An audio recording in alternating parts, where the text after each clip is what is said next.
So these fine people can get back to what's left of their day. Call meeting, George. Can we have roll call? Allen? Juby? Juby here.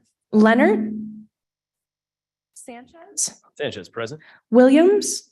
Williams here. Roth? Roth here. Kenyon? Tepe? You have quorum. Okay. All right, we even need a unanimous consent for approval of the minutes. Mr. Williams, you want to ask for that? I move for unanimous consent of the last meeting minutes. Any objection?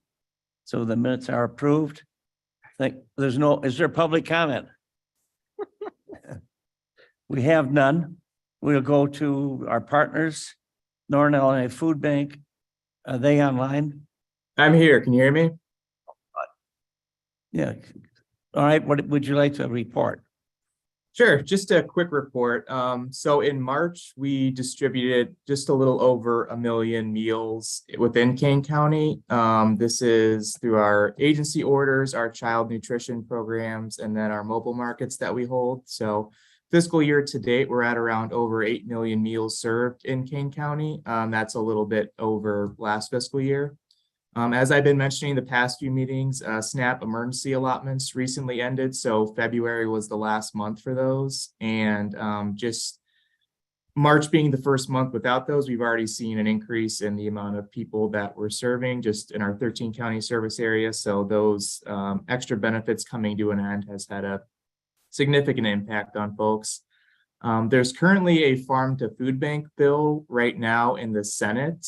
It's passed the House already, and the there's 2 million proposed in the governor's budget as well. So this is a program that we're looking forward to. It's essentially a food purchasing program. So the 2 million would be used by Feeding Illinois to create relationships with partners throughout the state and then procure food and then sub-distribute that down to food banks. So that's something that we're super excited about, and we're hoping that it passes the Senate and then stays in the state's budget. So that'd be $2 million for extra food purchases from farmers by Feeding Illinois to sub-distribute down to food banks, including the Northern Illinois Food Bank.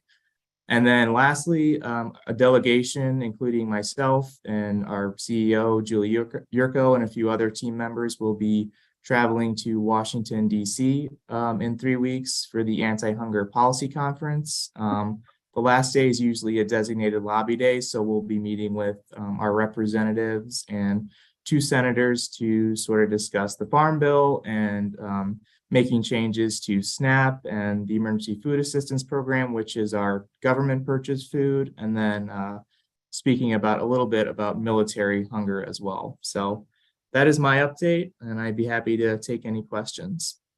We have a question from one of my researchers, and he brought cans to give away, and he was afraid they would be not good because they had gone beyond the expiration date. So, and he was told that the expiration date, that really doesn't mean much. Right. Did he try to bring them to Geneva? Researcher, where did you take it? I took them to Geneva. This is Shepro, the researcher. And I took cans that were dated back to the early 90s. And I was told at that time that they were okay, that the expiration dates were not government regulated, apparently, in cases of canned goods. And I thought that there was an article in I think one of the newspapers, possibly the Tribune, that addressed that in recent days. And I just thought it would be useful for people to understand that when the can says it's expired, you can eat it and the food bank will take it. Sure. Is that something you'd like me to pass along to someone at the food bank, or? Well, I just wondered if what I was told was in fact true. I'm not 100% sure. I'd be happy to follow up and get an answer for you, though. That'll suffice. Next month you can tell us. Okay, perfect. We had, there was another article that Ken gave me talking about the price of food will stabilize it, it'll go up, but it's gonna be flat. And if anybody goes to the grocery store, everything costs a lot, even beer or water. Water's a bully bargain. Anyway, is there any other questions for the food bank? Okay, we'll move on to urban agriculture. Matt Tinsley. Yes, good morning. I'd like to start with some updates on the Urban Agriculture Innovative Production Grant Program. This was a grant that was awarded to the county not too long ago. And the intention of this, really the kind of the mission of this grant from USDA's standpoint, is to support new models of urban agriculture, up and coming agricultural practices, but really with a focus on supporting local food access in or near urban areas. And so we submitted a proposal for this grant program last year that was awarded. And so now we're taking some steps to be able to begin using this funding. So the proposal that we submitted was to develop what we're calling a pilot local food and agriculture accelerator. And so the goal is really supporting the growth of these urban area farms. And this could be really any farm in Kane County that produces food for that's sold in urban areas in Kane County. And it also includes a focus on what USDA defines as low income, low access communities. So these are areas that have a combination of low income combined with reduced access to supermarkets in their census tract. So that map up there on the right shows what USDA has identified as the low income, low access communities in the county, which is mostly around the Elgin and Aurora areas. So that's Color code. I'm sorry? What's green mean in orange? Right. So the green is, I believe the green is areas that most of the communities have supermarkets that are more than a half mile from where they live. And then the orange is more than a mile from where they live. So it's kind of just two different gradations of access based on distance. Yes. Matt, I noticed the one orange by St. Charles. Which area is that? Is it I right at believe Division or? that is actually in DuPage County. I believe that's mostly West Chicago, but It says looks like it's in St. Charles. Now there is a section that runs over by the airport. Is it a couple streets over there? it could be. I didn't look particularly closely at that track, given that it's outside the county, but I can. Okay. Well, it's St. Charles, or maybe it falls into Miss Juby's in Geneva. But okay, I was just curious. So, Thank you. okay, sure. And so there are really three objective areas. So the program activity could really fall into one of these three buckets. The main one is really focused on support for food growers. So, and this would come by way of providing training and information resources to help farmers expand their businesses and to deal with, whatever issues might be standing in the way of them increasing output. The secondary focus area is what we're calling agriculture technology support. So we do have an emerging, cluster, you could say, of agriculture technology companies that are doing work that, could really support a lot of these food growers. And that could be things such as, developing drone technologies or creating aquaponics systems. So we do have a couple of companies in the county that are doing things like this, and we see this as an opportunity to help address some of their technical needs as well. And then the last piece of this kind of ties it all together with a focus on local food access for those low access, low income communities. So we're going to be looking at ways of making connections between organizations that provide food services to these groups, but also, helping farms be able to sell their products at farmers markets so that folks can use SNAP benefits. So maybe helping farmers make the transition to incorporating, having electronic benefit systems to be able to accept link and SNAP benefits for food purchases. So in terms of how the funding is going to be used, so we have two consulting or contractual roles that were designed in this proposal. So the first is a program coordinator role, and they will primarily be responsible for promoting the program resources that are going to be developed, marketing this to farmers. And so they're going to be the main point of contact for folks that want to sign up and to register. And they'll also be providing, program monitoring, making sure that, these resources are working the way that they're intended. And also to engage, those farmers markets and those other food service organizations to help facilitate connections and opportunities for farmers to sell their products. And then the second contractual role that we've defined is are the business development advisors. So these are the experts that are going to be providing the actual training and mentoring services, primarily to farmers to kind of help them develop their business operations. And so in conjunction with this, we do have a resolution before the committee today for a budget adjustment that will allow for some of these expenses to be covered this fiscal year.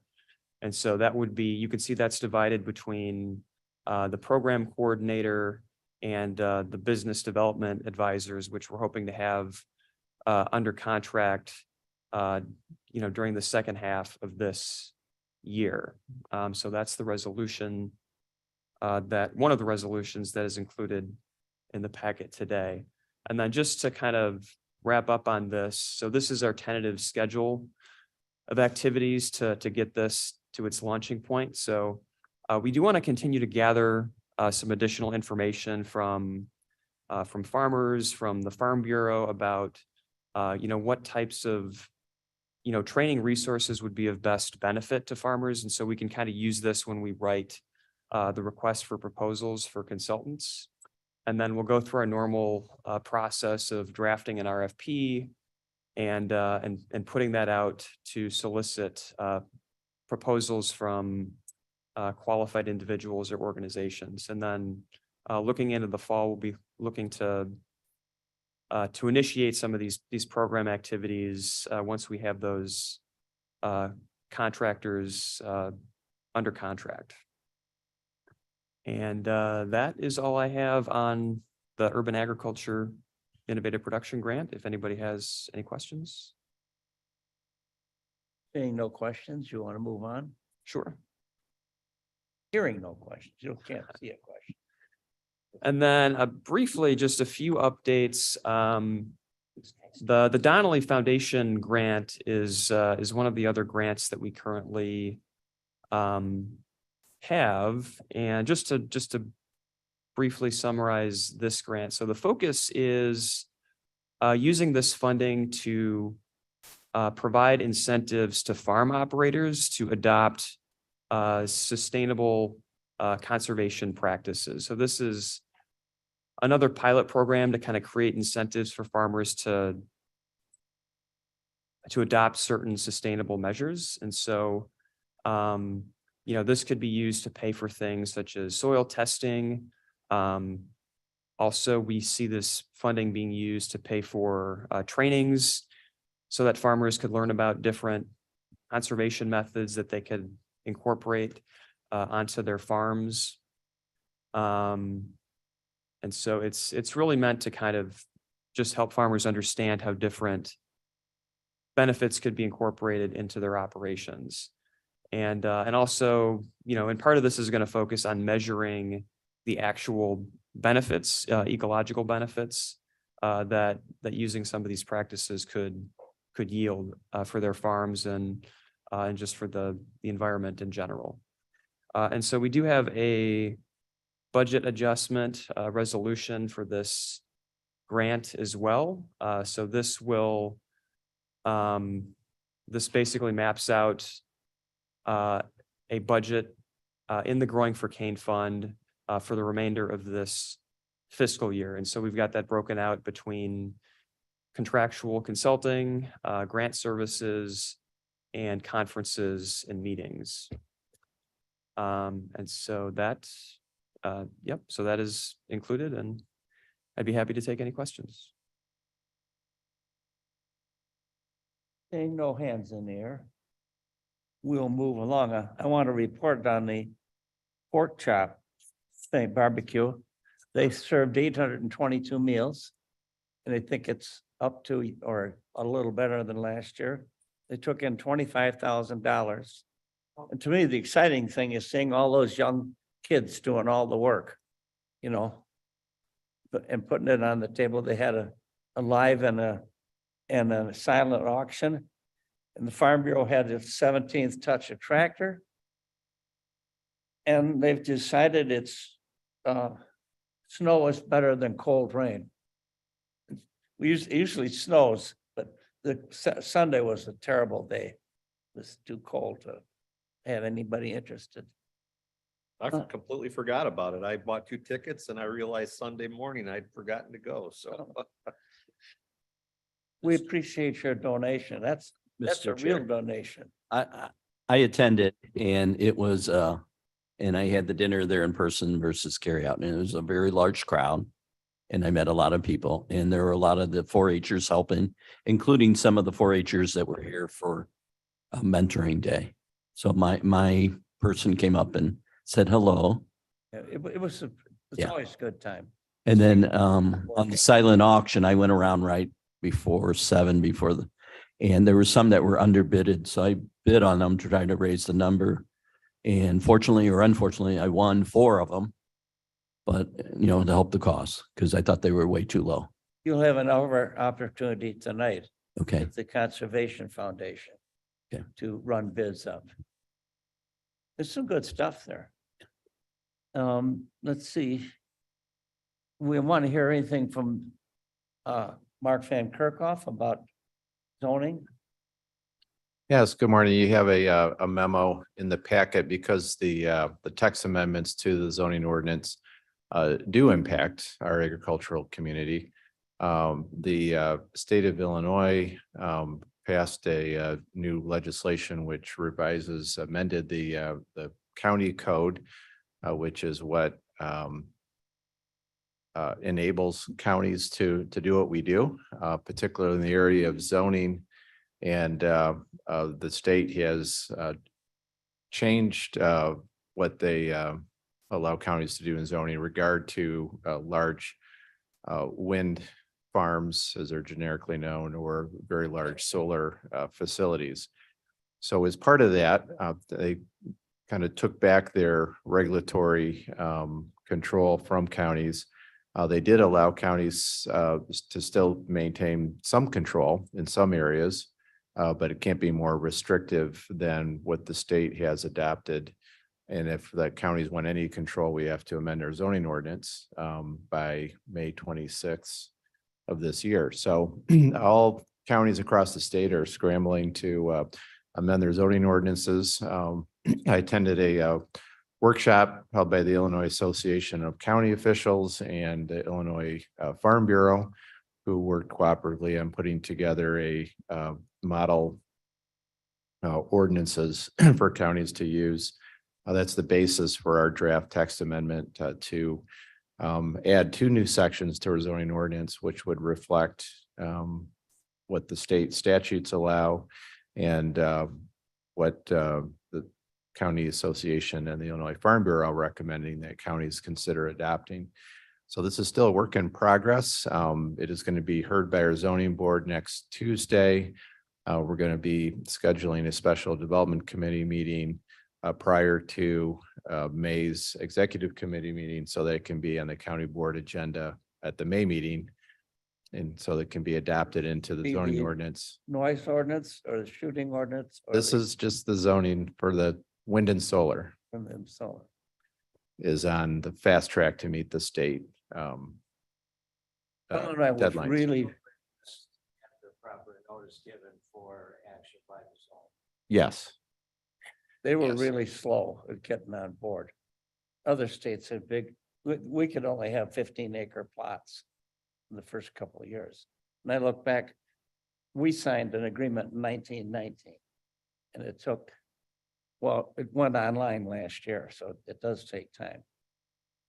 So if anyone has questions on that as we move along, I especially want to thank Jody Welnick, who's not with us here this morning, but really looked at the state statute and brought to the attention of all of us that it seemed to circumvent or at least ignore counties who had countywide stormwater ordinances and concerns for drainage and maintaining drainage systems and clarifying that they're still subject to our stormwater ordinance. So those are all items that we're working to incorporate into our text amendment.